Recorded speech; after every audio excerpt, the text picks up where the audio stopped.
More than 2 months after the first signs of unrest were felt on the streets of Yemen, the protesters are still pressing their point home, and President Saleh is still hanging on to power. These clashes began when anti-government demonstrators tried to march to the camp of an army general who's given his support to their cause.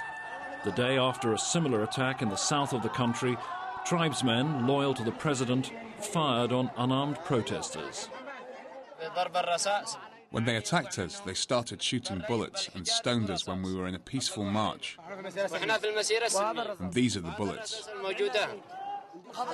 We walked with bare chests on the street.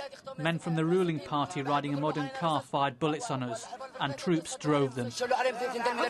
Amnesty International says this attack is just the latest example of human rights abuse in Yemen. The group insists the country's people will only believe justice has been done when President Saleh accepts responsibility for the violence. These attacks are obviously not okay, and people want accountability for that. In fact, this is what fuels the revolutions. The people have for generations seen their rights abused, have had torture, have had oppression of their freedom of expression, and they no longer want to accept that. More than 100 people have died since anti-government demonstrations began at the beginning of February. These included the killings of 52 protesters by rooftop snipers in Sana'a on March the 18th. It was that incident which, more than any other, swung the tide of popular opinion against President Saleh.